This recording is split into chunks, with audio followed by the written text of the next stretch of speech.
नमस्कार।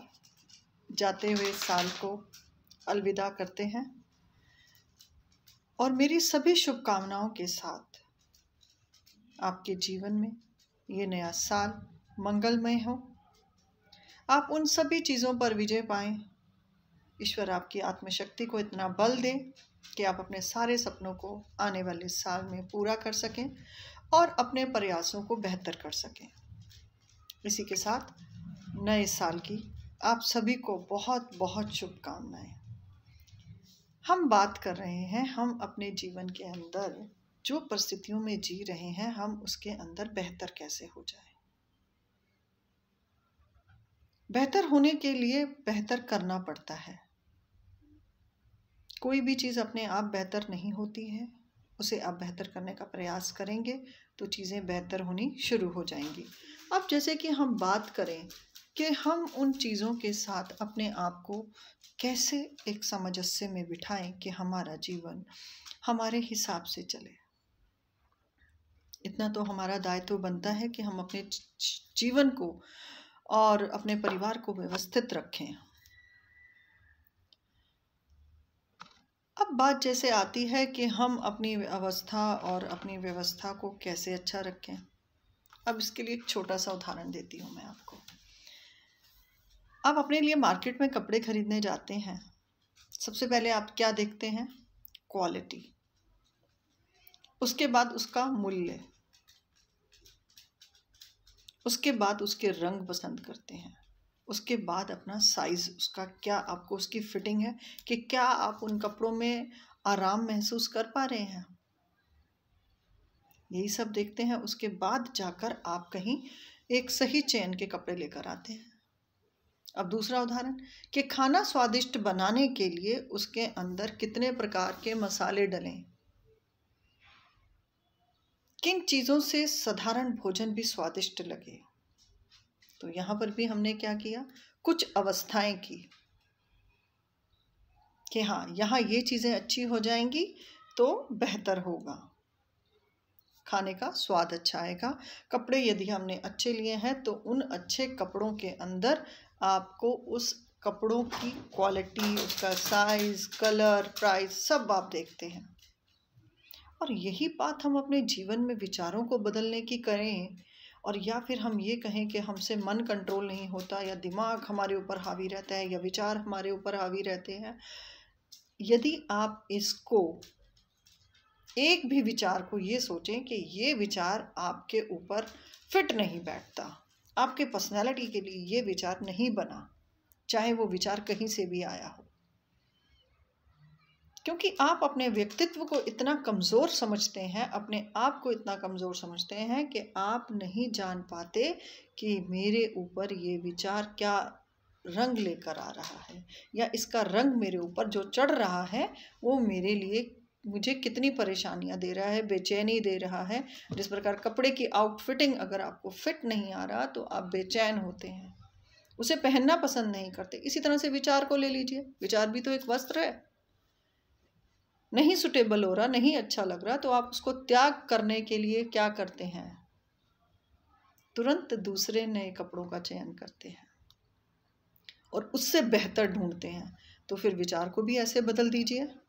सोचिए कि कोई कपड़े हैं जो आपको बदलने हैं, आपको नहीं अच्छे लग रहे, आपको कलर फिटिंग नहीं अच्छा लग रहा, आप उसको चेंज कर रहे हैं। उसी प्रकार अगर विचार ये बहुत तंग कर रहा है तो इसके बदले एक अच्छा विचार अपने पास रख लीजिए। अब अच्छा विचार कहाँ से आए, क्योंकि परिस्थिति तो हमारी खराब है। जिस प्रकार मैंने आपको दूसरा एग्जाम्पल दिया कि भोजन के अंदर अनेक प्रकार के मसाले, उसके अंदर मसालों की क्वांटिटी जो हम देख रहे हैं वो किस प्रकार से होगी कि हमारा खाना स्वादिष्ट बने। तो आप क्या करेंगे? आपने क्या किया, उसका तालमेल यानी कि उसकी क्वांटिटी के ऊपर गौर किया और उस भोजन को अच्छा बनाया। अब देखिए कि विचार आपके पास पॉजिटिव है या नेगेटिव है, आप उसमें भी अगर दुखी हैं तो आप क्या करेंगे? जैसे भोजन के अंदर चीज़ें, व्यंजन बनाने के लिए जैसे आपने अलग अलग मसालों की क्वांटिटी रखी, उसी प्रकार से विचारों की क्वांटिटी रखें। कि मेरे अंदर आज के दिन के लिए इतने विचार बहुत हैं। देखिए एग्जाम्पल अगर आप समझें, जिस प्रकार अपने शरीर को व्यवस्थित करने के लिए आप कपड़ों को देख रहे हैं, क्वालिटी को देख रहे हैं, प्राइस को देख रहे हैं, कलर फिट देख रहे हैं, फिटिंग को फील कर रहे हैं, उसी तरह से अपने विचार को देखिए कि क्या वो विचार आपके ऊपर फिट हो रहा है। अगर वो विचार आपके साथ फिट नहीं हो रहा है, यानी कि उसके अंदर आपकी बॉडी तालमेल नहीं कर रही है, आपको दुख लग रहा है, परेशान हो रहे हैं, नींद नहीं आ रही, खाने का मन नहीं है, चिड़चिड़ापन आ रहा है, तनाव बहुत ज़्यादा महसूस कर रहे हैं, तो उसको तुरंत उस कपड़े की तरह बदल दीजिए और तुरंत एक नया विचार उठा लीजिए। अब नया विचार उठाने के लिए क्या करना पड़ेगा?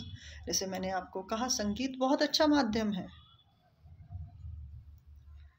संगीत ऐसा माध्यम है कि जो हमारे शरीर की तरंगों के साथ मिलकर हमें उन बुरी तरंगों को, बुरी फ्रिक्वेंसी को बदलकर एक पॉजिटिव फ्रिक्वेंसी में बदल देता है। और ये हमारे हार्मोन्स भी हैं जो सुख, दुख, काम, क्रोध, ये हमारे हार्मोन्स भी हैं जिनका सिक्रेशन बॉडी के अंदर हमारे सोचने और फीलिंग के साथ अनुभव कराते हैं, और उनका सिक्रेशन यानी कि वो बहुत फैल जाते हैं या सिकुड़ जाते हैं तो हम स्ट्रेस में चले जाते हैं, और जब फैल जाते हैं तो दुख में चले जाते हैं। इन्हीं को बैलेंस करना है। जैसे आपने तुरंत अपने आउटफिट को चेंज किया कि नहीं, ये लुक मेरे ऊपर नहीं अच्छा लग रहा तो मुझे दूसरा आउटफिट पहनना चाहिए। इसी तरह से जो भी विचार आपको तंग कर रहा है उसके लिए एक नया विचार उठा लीजिए। बहुत साधारण सा ये एग्जाम्पल है, जिसको आप करेंगे, लेकर आएंगे अपने जीवन में, और अच्छे विचारों की कमी नहीं है। सोशल मीडिया पे बहुत लोग इतना अच्छा काम कर रहे हैं कि जो पल पल यही सब मैसेज दे रहे हैं कि किस प्रकार, कब और कैसे हम अपने आप को समझें। अब यहाँ पर फिर भी हम तनाव में आ रहे हैं, हमें किसी की बात ही समझ नहीं आ रही है, हम समझना ही नहीं चाह रहे हैं। क्योंकि गलती कहाँ हो रही है? हम खुद को नहीं समझ रहे, खुद को नहीं जान रहे, खुद को क्या अच्छा लग रहा है। एक दिन अगर आपके खाने घर के अंदर भोजन अच्छा नहीं बनता ना, आप तुरंत बाहर से ऑर्डर करते हैं या बाहर जाके कुछ खा लेते हैं। तो क्यों नहीं उन विचारों को आप बाहर करते जो आपको नहीं अच्छे लग रहे, जो आपको तंग कर रहे हैं, और जिसकी वजह से आपकी तो अवस्था खराब हो ही रही है, आपके आसपास की भी अवस्था खराब हो रही है, परिवार की भी व्यवस्था खराब हो रही है, परिवार के अंदर भी तनाव बढ़ रहा है। क्यों हम ऐसे विचारों को ढो कर रखते हैं? इस पोटली को 24 घंटे हम अपने कंधों पर डाले रखते हैं। शरीर में हल्कापन व्यायाम करने से, जिम जाने से नहीं आएगा।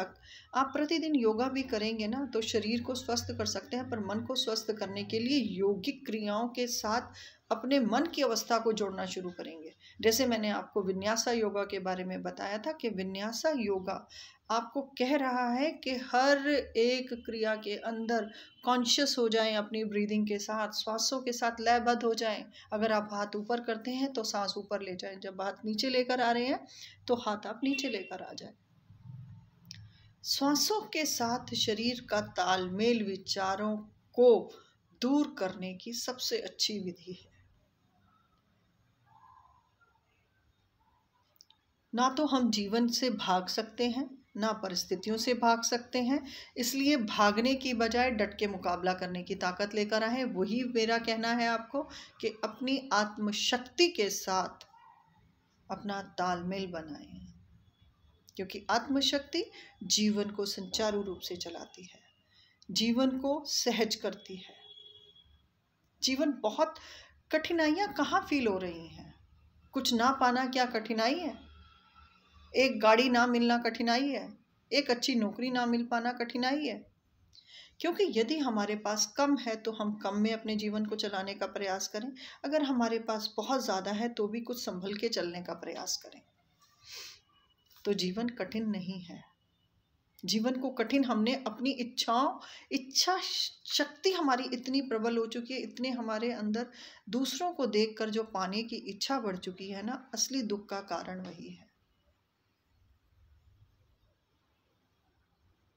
दुख तो आएगा, क्योंकि सुख और दुख जीवन के अंदर यदि नहीं आते तो इंसान को जीवन जीने का महत्व नहीं पता चलता।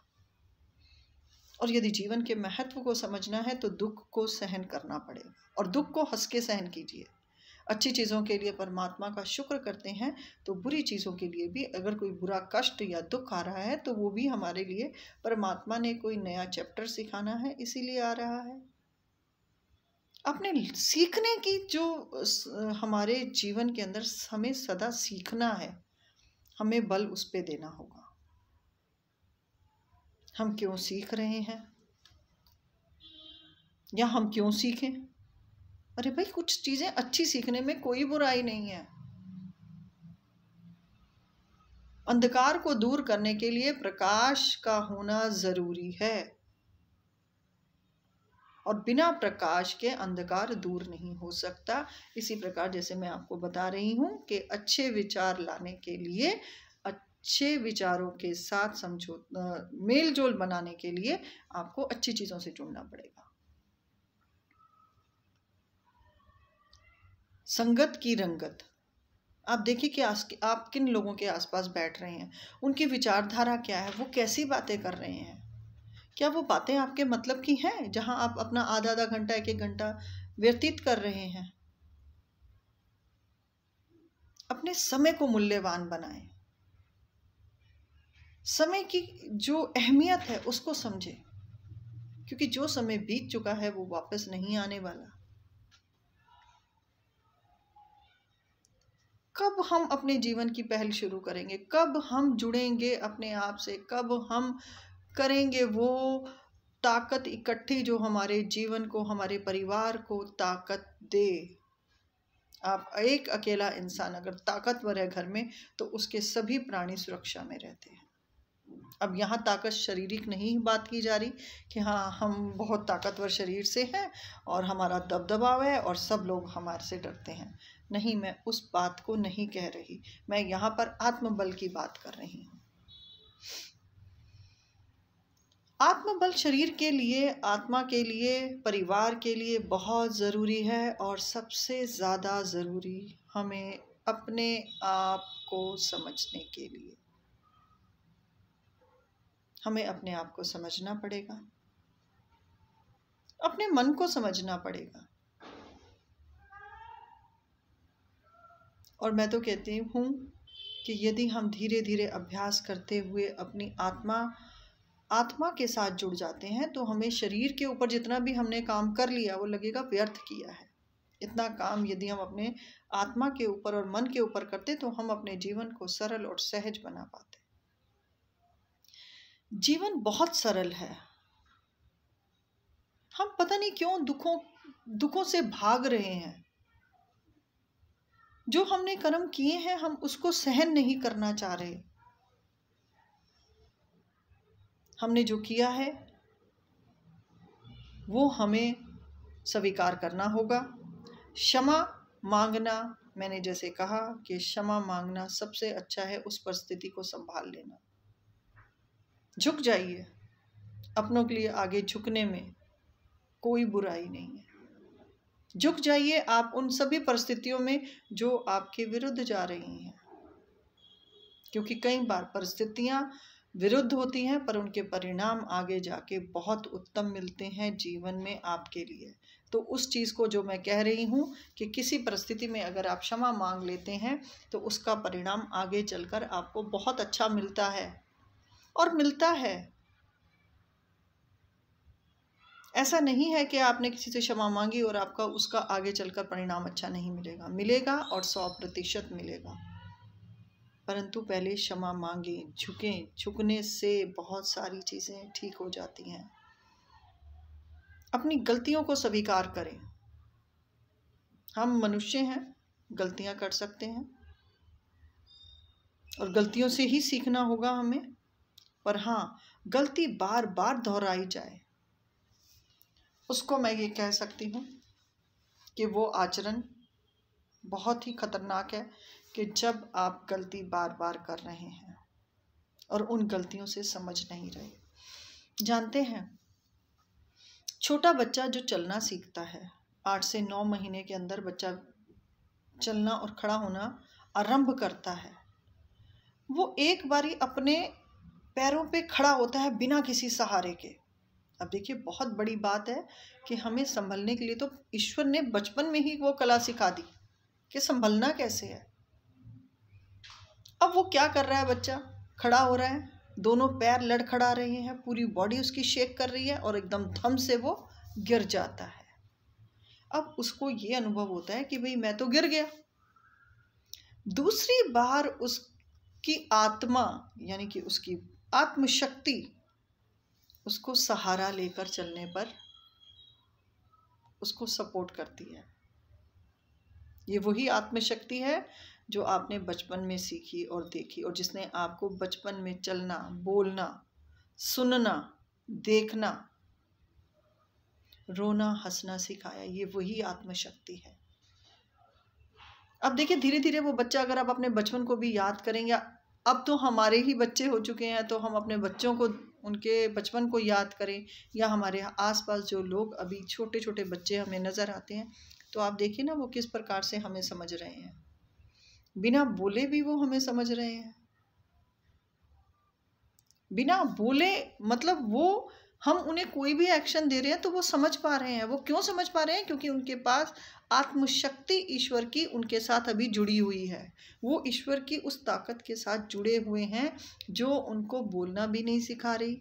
आंखें देख रही हैं, कान सुन रहे हैं, और वो सिर्फ अपनी मधुर और उन सब चीज़ों के साथ वही सब कर रहे हैं जो आप उनसे कर रहे हैं। वो मुस्कुरा रहे हैं।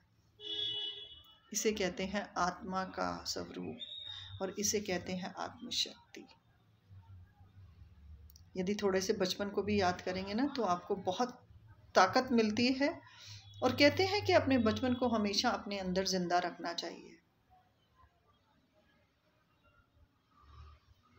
जीवन बहुत सरल है। इसको जीने के लिए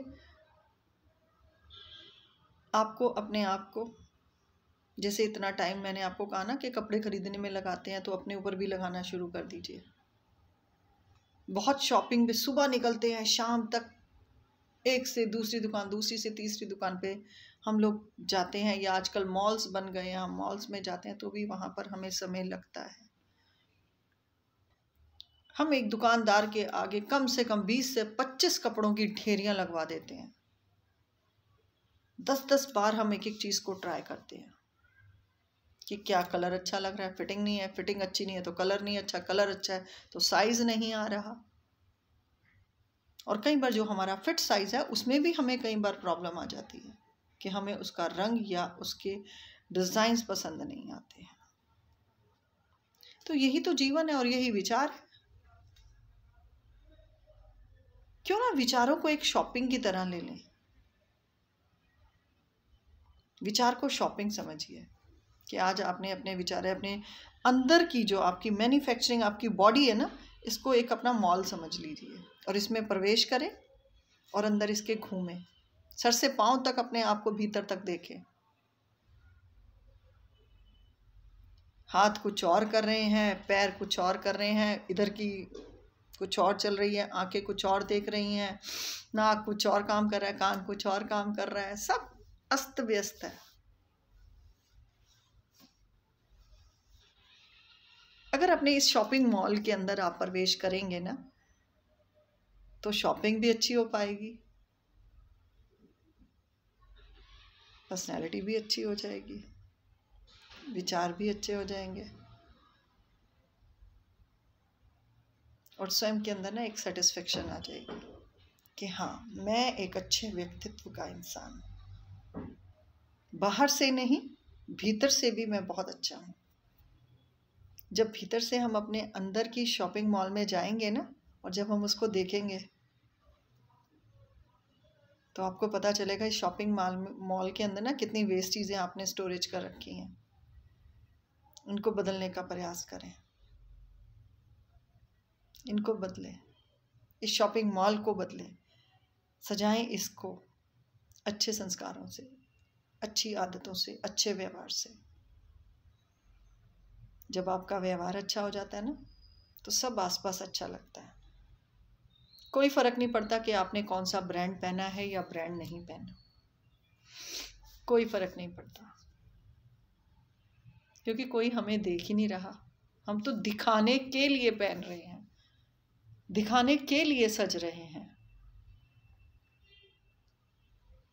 तो दिखाने के लिए नहीं, स्वयं को देखने के लिए सजना है हमें। इस अंदर के शॉपिंग मॉल में प्रवेश करें। बाहर के शॉपिंग मॉल्स में आप जब चाहें चले जाते हैं, कभी कभी इस शॉपिंग मॉल में भी जाएं। संडे के संडे ही चले जाएं। सुबह उठें और कोशिश करें कि आप सुबह 4 बजे उठने का प्रयास करें। अब देखिए, यहाँ पर 4 बजे, 5 बजे या 3 बजे बोलूँगी ना तो आपको बड़ी कठिनाई होगी। मैडम हम तो सोते ही 12 बजे हैं, खाना ही हम 10:30, 11 बजे खाते हैं। सबका यही हाल है। कोशिश करें रात को कम खाने की, और ना मिले भूखे सो जाएं, कोई फर्क नहीं पड़ेगा, क्योंकि आप शरीर के अधीन हो चुके हैं। अभी तक आपने ना मन को अपने अधीन बनाया है और ना ही शरीर को। शरीर खाने को मांग रहा है, आप खाने को दे रहे हैं। कभी कभी ना दीजिए ना। फास्टिंग भी एक अच्छा ट्रीटमेंट है अपने मन के विचारों को काबू करने के लिए। तो शाम को आप कोशिश करें, आप अपने ऑफिस से लेट आते हैं तो कोशिश करें थोड़ा हल्का फुल्का ही खाना खाएं। हल्का फुल्का खाने से नींद अच्छी आती है, खाना जल्दी हजम होता है। बहुत ज़्यादा हैवी भोजन ना करें। यदि अंदर के शॉपिंग मॉल के अंदर शॉपिंग करनी है ना, तो इसको थोड़ा सा तैयार करना पड़ेगा। अलार्म लगा दीजिए, कोई बात नहीं, 1 दिन 2 दिन आपको अलार्म बंद भी करना पड़ेगा और आप नहीं उठेंगे। यदि आप डेली अलार्म बंद करेंगे ना, तो एक दिन आपकी आत्मा, आपका वो परमेश्वर, वो ईश्वर आपको स्वयं उठा देगा कि अब ये बदलाव के लिए तैयार है। ये भी प्रभु कृपा से हो सकता है। जब आपकी चाहत अपने अंदर के शॉपिंग मॉल को, उसके अंदर जाकर शॉपिंग करने का, जब जिस दिन मन की जागृति हुई, उस दिन आप उस शॉपिंग मॉल के अंदर जाएंगे और वहां से आप सब कुछ करेंगे। वहां से शुरू होगी वो अंतर मन की यात्रा, या अंतर आत्मा को समझना, या अपनी आत्मा के साथ अपना संबंध बनाना।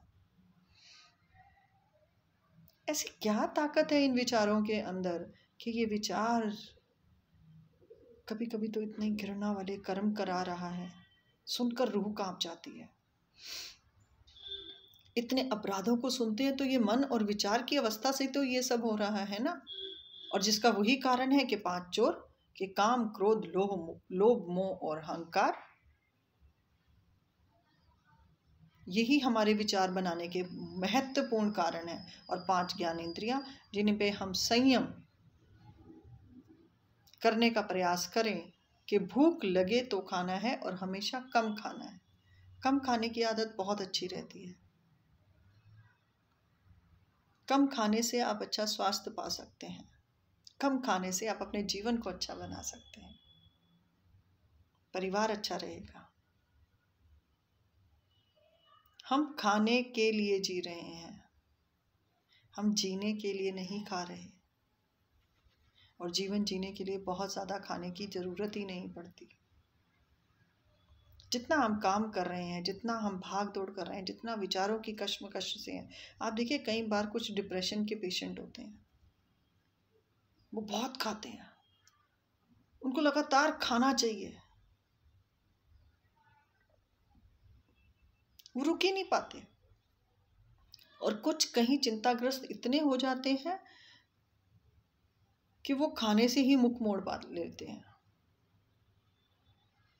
मतलब देखिए कितना हमारा सिस्टम बेकार होता जाता है कि जब हमारे पास विचार और हमारे पास विचारों से लड़ने की आत्मशक्ति नहीं रहती। विचारों की आत्मशक्ति से लड़ने के लिए हमें अपने आप को तैयार करना पड़ेगा।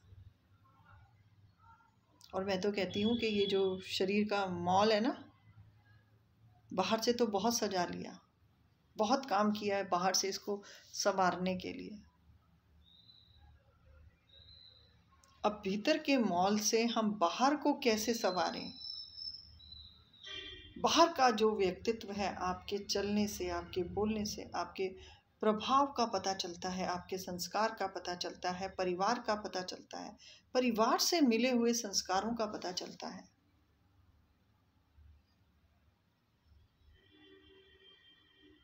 जीवन तो जीना है और मृत्यु भी निश्चित है, परंतु निश्चित उस मृत्यु तक आने के लिए जीवन को यदि हम अच्छा बनाने का प्रयास करेंगे तो 100% आप अपने जीवन को अच्छा बना सकते हैं। मत टूटिए उन बुरे विचारों से जो आपको कष्ट दे रहे हैं।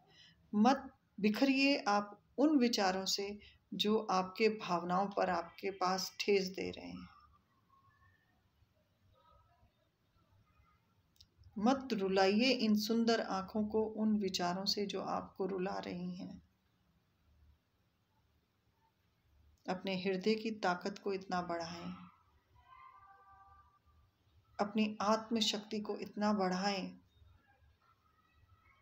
कि सामने कोई सी भी परिस्थिति हो, बस आप में उसके साथ लड़ने की ताकत हो। उस परिस्थिति में अपना सामंजस्य कैसे बिठाना है, तालमेल कैसे बिठाना है, उस पर आपका ध्यान हो। परिस्थिति सामने होगी भी, और अगर आपने अपनी ताकत का सही इस्तेमाल किया, यानी कि आपने अपनी आत्म ऊर्जा का सही इस्तेमाल किया, तो आप देखेंगे कि आपने बहुत ऐसी परिस्थितियों को ठीक कर लिया या आपको पता भी नहीं चला कि वो कब ठीक हो गई और आप उससे बाहर आ गए। आत्मशक्ति हमारा मार्गदर्शन करती है। आत्मा की आवाज़ सुनने का अभ्यास बाहर से अपने आप को शांत करना है।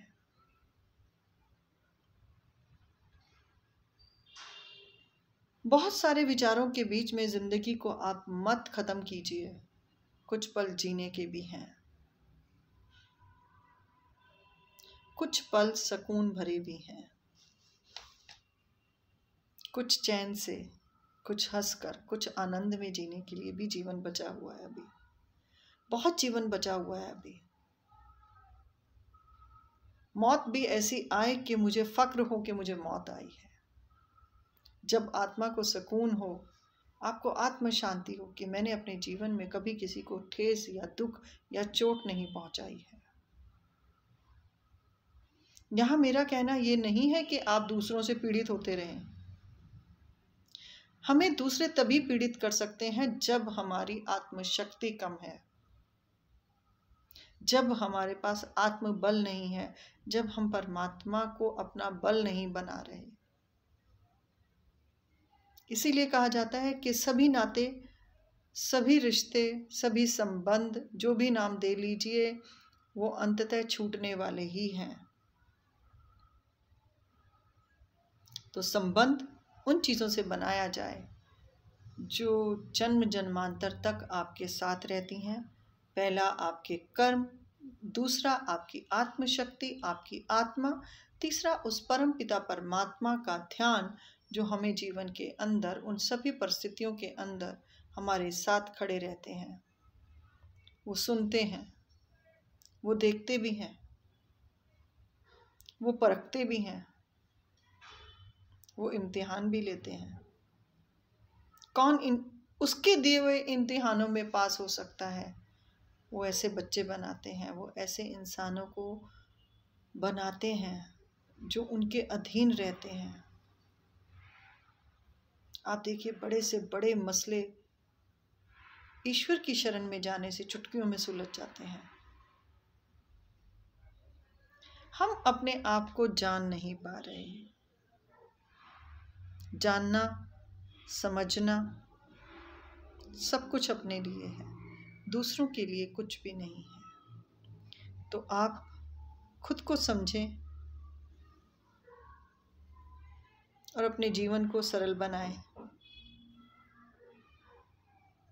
और नए साल पर, जैसे हर साल हम प्रॉमिस करते हैं, इस बार हम प्रॉमिस नहीं करेंगे। आप कुछ भी मत कहिए कि मैं दिन में उठूंगा, मैं ये करूंगा, मैं ऐसा ऐसा करूंगा, मैं ये छोड़ दूंगा, मैं वो नहीं खाऊंगा। ये सब कुछ भी नहीं कहना। अब हमें करना है। पहली तारीख से दिन की शुरुआत करते ही आप अपने आप को उस सांचे में ढालना शुरू कर दें जो आप चाह रहे हैं, क्योंकि लिखते लिखते तो कॉपियाँ भर गई हैं, उम्र आगे बढ़ती जा रही है, समय बीतता जा रहा है और परिवर्तन शायद हो नहीं पा रहा। तो परिवर्तन करते हैं सरल तरीके से, एक्शन लेना स्टार्ट करते हैं कि अब एक्शन होगा, और फिर उनके रिएक्शन देखिए आपको कितने अच्छे मिलेंगे। मेरी आप सभी से यही प्रार्थना है कि अपनी आत्मशक्ति और ईश्वर की उस परम शक्ति को पहचानें और अपने जीवन को सुंदर बनाएं।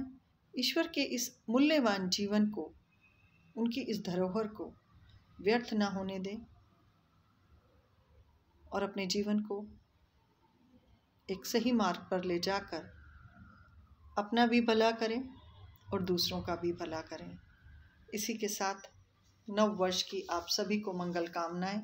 ईश्वर आप सभी को वो सब दे जो आप चाहते हैं। कोटि कोटि नमन आप सभी को। Happy new year. धन्यवाद।